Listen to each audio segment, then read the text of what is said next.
처음 잡힌 시선, 따뜻한 공정의 가치로 함께합니다. 황보선의 출발 새 아침. 네, 황보선의 출발 새 아침 2부 시작합니다. 국민의힘의 첫 대선 예비 후보 토론회가 내일로 예정돼 있었지요. 그런데 실제 이 토론회가 열릴지 아니면 정견 발표로 대체될지 아직은 모릅니다. 오늘 오전에 최고위원회 회의에서 결정이 날 것 같은데요. 자, 토론회가 열리면 모든 후보가 참여한 게 맞다는 입장이죠. 유승민 전 의원의 얘기 직접 들어보겠습니다. 안녕하십니까? 네, 안녕하세요. 반갑습니다. 네, 반갑습니다. 자, 토론회 열리는 거 이제 오늘 오전에 결정되긴 되는데, 자, 지금까지 이게 지금 결정이 아직까지 안 된 이유가 이제 윤석열 캠프, 최재형 캠프 반대 때문이라 이렇게 봐야 되겠습니까? 글쎄요, 그분들이 반대를 하고 있는데 최재형 후보는 잘 모르겠습니다. 그런데 저는 토론회 하나를 두고 저희 당이 이렇게 갈등으로 몰아가는 그런 분들이 도저히 제가 이해가 안 됩니다. 그분들에 대해서 제가 토론이 도대체 뭐라고 생각하는지 그 토론의 본질에 대해서 제가 묻고 싶은 게 이게 토론이 단순히 무슨 기술이나 기능을 선보이는 이런 게 아니라 대선에 출마하신 분들은 자기가 어떤 세상, 어떤 나라를 만들 것인가 거기에 대해서 자기의 어떤 생각, 비전이나 철학을 밝히는 거 아니겠습니까? 그래서 저는 이거는 당연한 의무라고 생각하거든요. 그래서 이런 문제로 당이 지금 무슨 내용을 겪고 있는 것 같이 국민들께 비춰지는 게 대단히 송구스럽고 정말 이해가 안 됩니다. 근데 이제 이거를 반대하는 목소리를 들어보면요. 굳이 이 토론을 경선 등록도 하지 않은 시점에서 할 필요가 있느냐. 어차피 9월 초에 할 것인데 왜 지금 하느냐. 이런 반대 목소리이긴 합니다. 그거는 단순히 절차상의 어떤 트집인데요. 각자 출마 선언들 다 한 정치인들이거든요. 그래서 출마 선언 다 하신 분들이 당의 경준이가 정하는 토론 하나 하는 거 그게 그렇게 어려운 일 아니라고 생각하고 요즘 토론을 안 하는 선거가 어디 있습니까? 국회는 물론이고 구청장이나 시장 군수 토론 다 하거든요. 그래서 대통령 선거에 출마하겠다는 분이라면 자기 생각을 분명히 국민들께 말씀드릴 의무가 있고 이런 토론을 당에서 정하면 당연히 따르는 게 저는 맞다고 생각을 합니다. 그런데 또 이런 얘기도 합니다. 일정이 미리 한 2주 정도 전에 다 짜이는데 이거를 미리 상의 없이 이렇게 바로바로 토론을 하자 하면 어떻게 참석하겠느냐 또 이런 식으로 또 저는 오래전부터 들어서 18일과 내일이죠. 그리고 25일 저는 비워놨습니다만 그분들한테도 통보가 다 간 거죠. 제가 이런 지역적인 문제를 자꾸 이야기하는 게 제가 이해가 안 되고 대통령 선거가 무슨 장난이 아니지 않습니까? 이게 얼마나 중요한 선거입니까? 미국 같은 경우에 보면 대선 1년 전부터 아주 치열하게 토론을 하거든요. 지금 일부 후보들이 말만 하면 실수를 하고 또 캠프에서 변명을 하고 감추기에 급급하고 이러다 보니까 최대나마 감추고 싶은 거 아니냐는 건데 토론이 그렇게 겁나고 토론도 못할 그런 후보들이라면 저는 기초부터 차근차근 밟고 오시든지 아니면 나오지 말아야 하는 거 아니냐. 저는 그렇게 생각합니다. 이게 토론을 너무 이렇게 쉽게 생각하면 이거 나중에 대선 후보를 뽑아놓으면 본인은 물론이고 저는 국민도 상당히 불행해진다. 우리가 과거에 이 무능한 대통령의 어떤 폐해 이런 걸 이미 충분히 겪었지 않습니까? 그래서 그분들도 일부에서의 후보들이 내가 대통령 되면 참모만 잘 쓰면 된다 이런 말씀하시는데 우리가 그렇게 말씀하시던 대통령들이 얼마나 국정을 망가뜨렸는지 우리가 그런 어떤 폐해를 다 겪은 국민들이기 때문에 저는 이 묻지마 투표나 이미지 투표 이런 걸 방지하기 위해서 저는 토론은 많이 할수록 좋다고 생각합니다. 알겠습니다. 윤 전 총장 측에서 이제 자꾸 이 토론에 관련해서 좀 부정적인 입장을 보이는 이유가 방금 말씀하신 것처럼 토론회를 쉽게 보지 못하기 때문에 그런 거 아니겠습니까? 아무래도. 아니요. 쉽게 보고 안 보고의 문제가 아니라 이거는 의무기 때문에 대통령 선거에 자기가 출마를 하겠다. 그렇게 했으면 저는 이거는 피할 문제가 아니라고 생각합니다. 물론 나중에 여야가 후보가 정해지고 본선에서 1대1 되면 이게 아마 토론을 뭐 서로 피하고 이런 일들이 과거에 있었습니다. 그런데 예. 이거는 지금 당내 저희 국민의힘 후보를 뽑는 과정에 있지 않습니까? 예. 그러면 당에서 정한 대로 저는 선수들은 예. 심판이 정하면 그냥 따라주는 게 맞다고 생각합니다. 알겠습니다. 이 토론회 앞두고요. 사실 유승민 전 의원이 제일 그래도 토론회에는 자신감이 있으신 것 같습니다. 보니까. 왜냐면은 그게요. 예. 말씀하십시오. 예. 지난번 19대 때도 사실은 뭐 한 여론조사에 그런 식으로 토론을 가장 잘한 후보다 이런 평가를 받으신 적이 있으시고요. 근데 이게 토론이 아까 말씀드렸지만 무슨 기술이나 기능의 문제는 저는 결코 아니라고 생각합니다. 토론이라는 게 국민들께 내가 대통령이 되면 어떤 나라, 어떤 대한민국을 만들겠습니다. 이 비전이나 생각을 밝히는 거 아니겠습니까?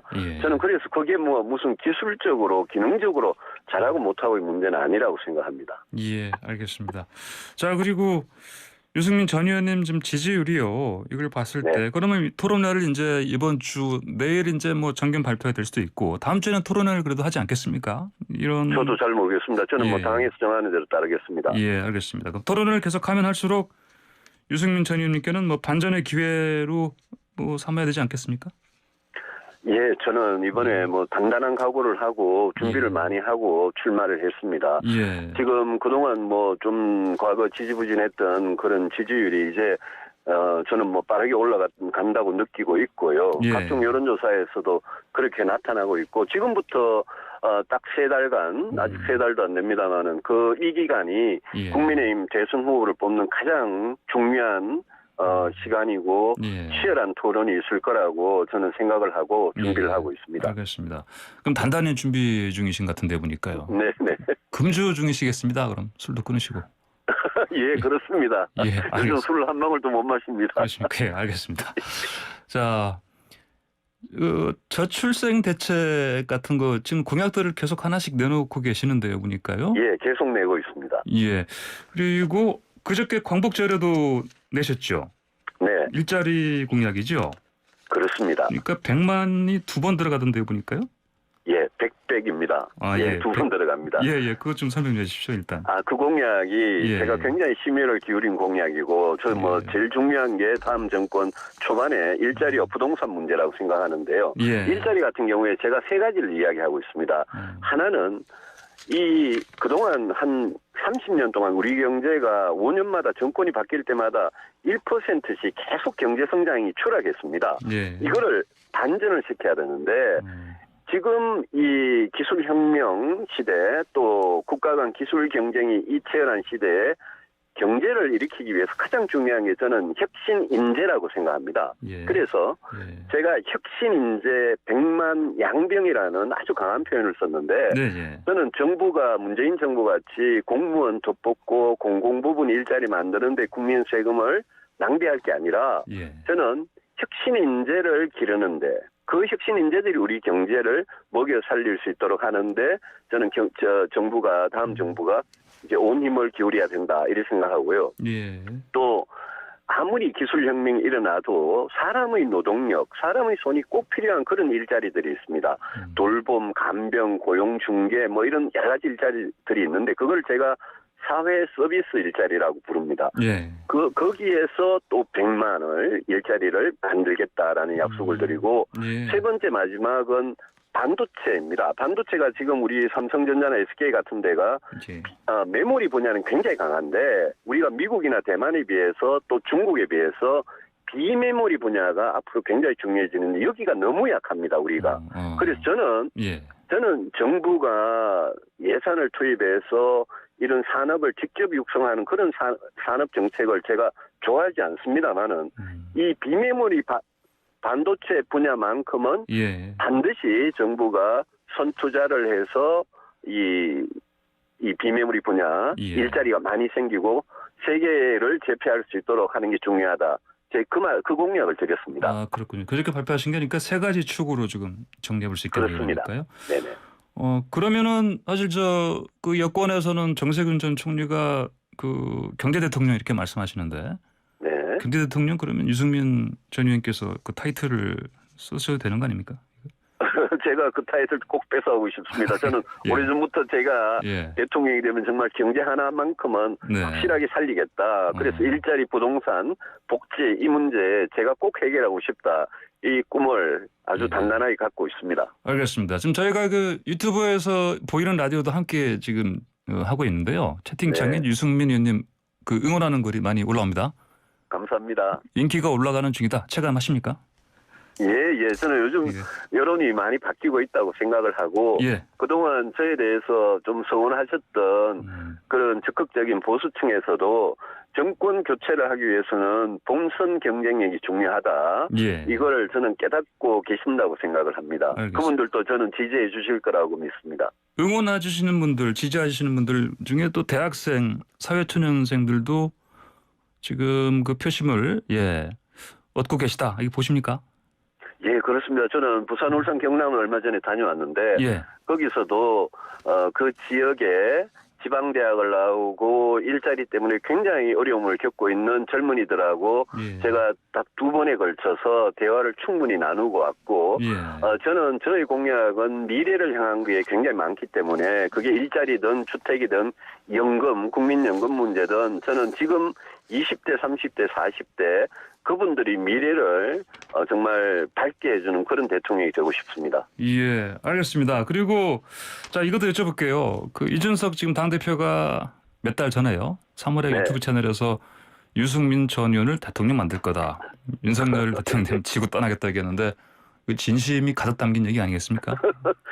이준석 대표가 그때는 뭐 자기가 당대표 될 줄도 모르고 재미있게 하느라고 유튜브 나가서 그런 모임입니다만은 그 이준석 대표 지금 당대표인데 지구를 떠나면 안 되고 지구를 뭐 떠나실 방법도 없고요. 그 과거의 문제 가지고 저하고 친하다는 그 문제를 가지고 하는 거는 지난 6월달 전당대회 때 우리가 충분히 했습니다. 저는 공사를 정말 엄격하게 구분하면서 살아왔고 제가 이준석 대표가 개인적으로 사적으로 가깝다고 해서 그 당대표 그분의 제가 뭐 도움을 뒤로 받거나 그럴 생각 추구도 없고요. 저는 역차별만 안 당했으면 좋겠습니다. 역차별이요? 예. 어떻게 역차별 당하신단 말씀입니까? 아니 이준석 대표가 저하고 가까운 것 때문에 자꾸 저한테 불리한 그런 거를 자꾸 하면 인사도 이미 그랬고요. 당의 인사도. 그 이번에 경선 과정도 저는 공정하게만 투명하게만 관리해 달라. 제가 바라는 건 그거밖에 없습니다. 예, 알겠습니다. 유승민 전 의원 오늘 말씀 여기까지 듣겠습니다. 고맙습니다. 감사합니다. 네, 지금까지 국민의힘의 대권 주자인 유승민 전 의원과 함께했습니다.